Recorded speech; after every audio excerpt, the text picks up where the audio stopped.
Well, today we're back talking about two women who encountered Jesus. One was a girl, a dead girl, eventually dead, and a sick woman. Neither of these people are actually given a name in the Gospels. The story is told in Mark 5, verses 21 to 43, in Matthew 9. That Gospel also details this story, and Luke in chapter 8 also tells the same story.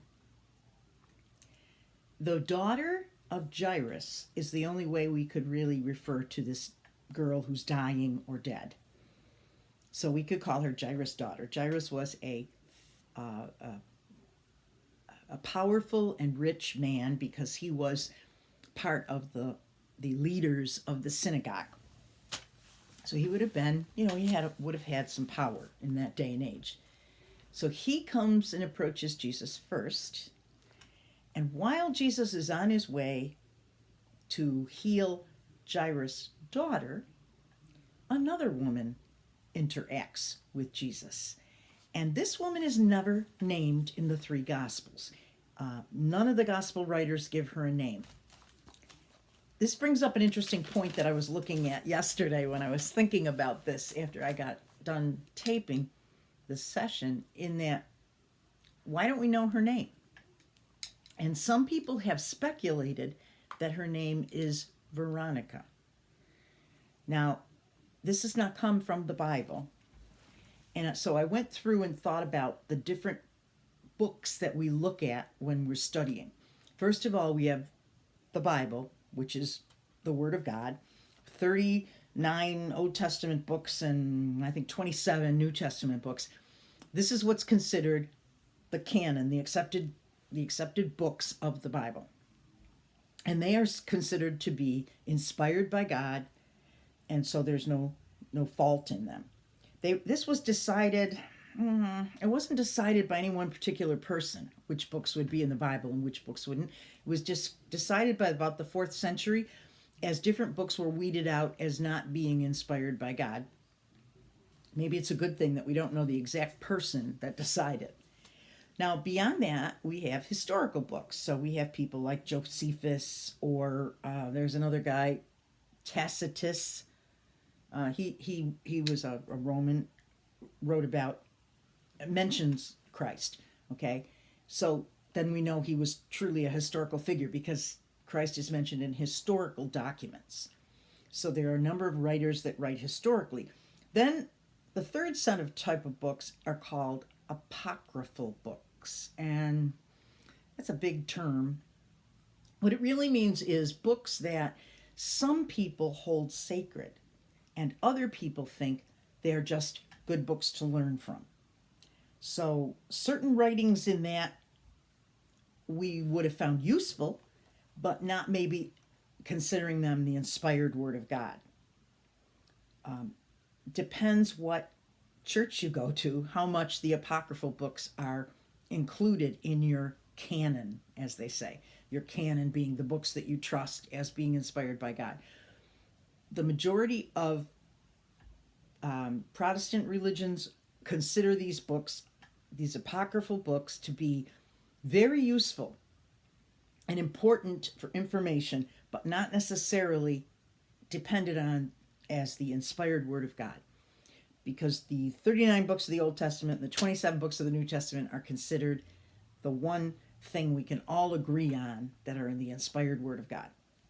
So in these apocryphal or historical writings, this woman is referred to as Veronica. So for example, there's a historical book written by, I can't even say his name, Eusebius of Caesarea. It was called the Historia Ecclesiastica, which means ecclesiastical history. And he refers to a woman who was healed of hemorrhaging, which is this woman, and he refers to her as Veronica. Later on, he also refers to Veronica as a person who may have walked with Jesus as he was ascending to Calvary, and perhaps even offered him a cloth to wipe his face. And if that is so, then these cloths historically have been called Veronicas or veils of Veronica, as though they had a an imprint almost of the Lord's face, and they would be considered sacred relics, really. So most of this, however, is more tradition or legend than it is inspired word of God. That doesn't mean it's not true. It just means that we don't rely on it as the word of God. So in the word of God, in these gospels, she is anonymous. But if you want to think of her as Veronica or give her that name, maybe that will make her more real to you, more of a person to you. And so we know that, I don't know why she's not named either in the Gospels. Maybe for a reason. Maybe we can identify with her more when we don't think of her as Veronica. I don't know. But I do know that the Gospels do not give her a name. So that's why in the title I've called her the sick woman instead of calling her by name. The one name we do have is Jairus, and he's waiting there. He's waiting as Jesus turns around and sees or feels this woman touching the hem of his robe. So we remember that she had been hemorrhaging for 12 years, that she approached Jesus from behind, where of course Jairus came from the front and fell at his feet. But this woman came up from behind in this large crowd that was all like pressing against Jesus. She thought to herself, if I can just touch his robe, if I can just touch the hem of his garment, I'll be cured. She had already been to every doctor. She'd already expended all her money. She has no hope left. And that thought, the idea of her having no hope left, made me think of another verse, which is Luke 18, verse 27. Jesus is talking to the disciples, and he says, what is impossible with man is possible with God. This is her faith. She believes that she's tried all these cures, but what's impossible with man is still possible with God. Very great statement of faith, really. So let's go to the account of Mark, I think. I think that's the one I want to look at. Okay. So we have the woman thinking, if I just touch his clothes, I will be healed. This is verse 29 of Mark 5. Immediately her bleeding stopped, and she felt in her body that she was freed from suffering. In the last session, we talked about how Jesus' power was not constrained by distance. And here we see it is not constrained by time. Immediately. Some miracles, some healings aren't done immediately. Some are done over a process of time. That's so Jesus can teach us things. But here, immediate. Boom, done. And again, this was to build faith in the disciples and the crowds around, that they would see his power. It was a revelation of his power, really. Of course, nobody else knows that she's been healed except her and Jesus. Because look at verse 30. At once, Jesus realized that power had gone out from him. He turned around in the crowd and asked, who touched my clothes? Jesus knows. He's not confused by crowds of people. Each person is significant to him, singly, individually. Because the disciples said, this is verse 31, you see the people crowding against you. His disciples answered, and yet you can ask who touched me? The disciples are like, are you kidding me? Everybody in the crowd is pushing up against you, and you're asking us who touched you? Let's look at what one of the other gospel writers says about this, because this one was Mark. Let's see what Matthew says in this same situation. Here it doesn't tell that he asked. All right, so let's see about Luke. Maybe it was Luke that I saw that. Yeah, here we go. He says, here there's a little bit of questioning going on, and Luke gives us a little more information. He says, As Jesus was on his way, the crowds almost crushed him. This is interesting. Everybody's pushing up against him.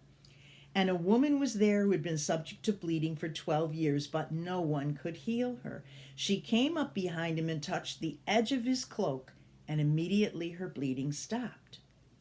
"Who touched me?" Jesus asked. When they all denied it, Peter said, "Master, the people are crowding and pressing against you." So here he's saying, "Who touched me?" And nobody comes forward and says, "Me." The woman kind of holds back a little bit. And so finally Peter says, how are you worried about which person touched you? Everybody's touching you. Everybody's touching you. But Jesus knows. The crowds don't diminish the power that he gave to one person. One person is important to Jesus. And he wants to single this person out, not because he doesn't know who it is, because I think, of course, he does. But he wants to single her out so that he can finish what's being done with her and model the healing and show this to the other people. In other words, for faith. He wants it to be recognized. So Jesus said, this is verse 46 in Luke 8. But Jesus said, "Someone touched me. I know that power has gone out from me." How did the woman access power without actually asking Jesus? Well, her faith. Her faith brought her to touch the cloak. That was her way of asking. But he wants everyone to know what happened. So he's questioning. "I know power went out of me. Come on, fess up. Who did it?" Okay.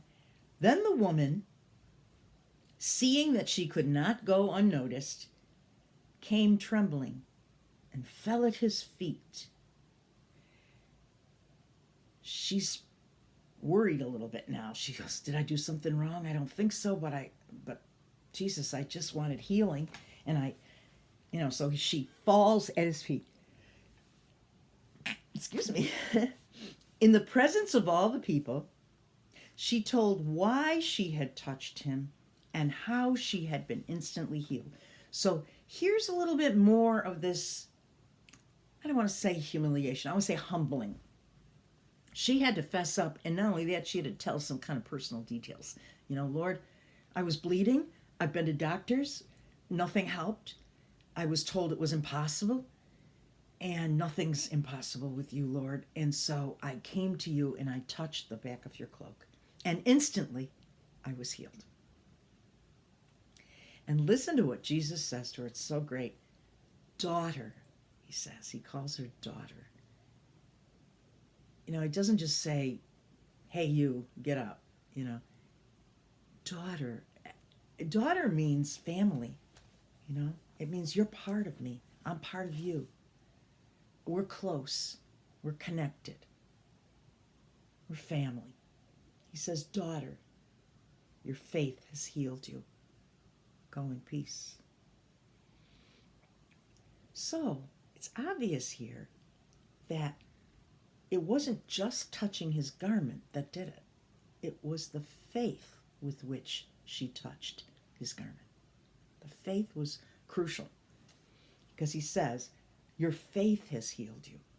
Go in peace." And he wants everybody around to see this. This is why he singled her out, because he wants everyone to realize that it's faith that he's looking for. Faith that healed her.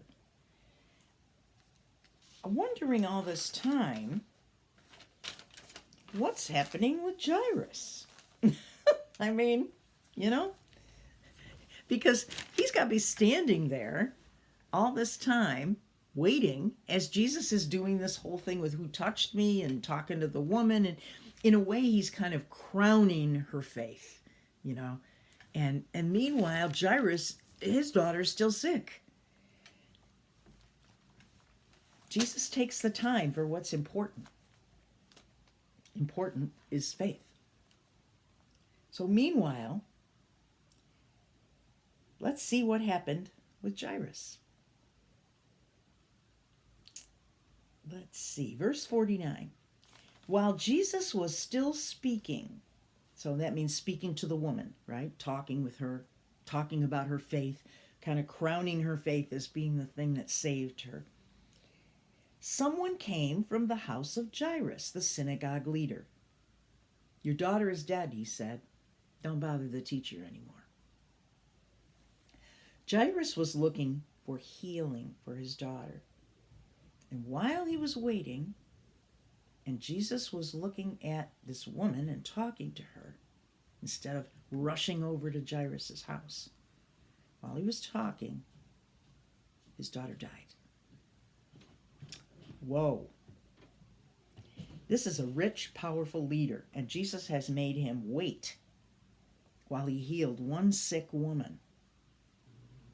And then, by the time he got back to Jairus, the daughter was dead. I cannot imagine how Jairus felt at this point. Probably disappointed, grief-stricken, but maybe even a little bewildered or angry at Jesus. So we shall see what happens in the next part of this saga, now that the sick woman is healed, and Jesus will turn his attention to Jairus' daughter. Both women who both encountered Jesus. Have a blessed day.